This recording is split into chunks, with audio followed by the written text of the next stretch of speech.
Haute-Paris, c'est l'opérateur municipal en charge de la production et de la distribution d'eau potable pour les 3 millions d'usagers parisiens. Les aires de captage gérées par Haute-Paris couvrent des surfaces très importantes, de l'ordre de 240 000 hectares, dont 160 000 hectares de surface agricole.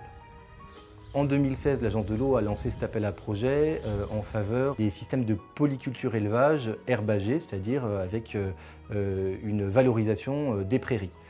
Alors pour nous, c'était tout à fait intéressant parce que les prairies contribuent complètement à notre objectif de protection de la ressource en eau. Les prairies jouent un rôle de filtre vis-à-vis des pollutions, elles limitent les risques de lessivage.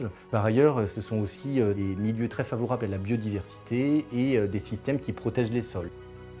Aujourd'hui, effectivement, les systèmes agricoles sur le territoire qui alimentent les sources, depuis plus de 50 ans, voient une diminution des prairies, donc une disparition de l'élevage, globalement, au profit des cultures céréalières. Donc il y a besoin de réapprendre à cultiver des prairies. Les agriculteurs vont avoir besoin d'être accompagnés pour pouvoir apprendre à faire autrement, parce que c'est un changement de système, pour arriver avec le minimum de culture ou d'achats extérieurs, qui sont économes en intrants, arriver avec leurs prairies et la gestion de leurs prairies, à ressortir une production laitière ou une production de viande performante pour eux.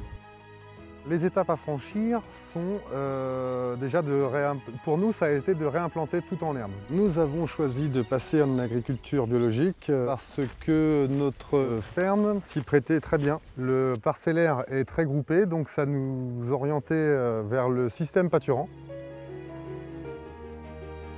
C'est un virage énorme, énorme. Là pour le coup, il faut être accompagné. Techniquement, il faut être accompagné. On n'avait pas ce système en tête, quoi. C'est pas ce qu'on nous a appris à l'école, tout simplement. Avec ce système, oui, les vaches se portent plutôt mieux. Mais à terme, bien sûr, oui. Ouais. Je pense que la rentabilité sera forcément meilleure.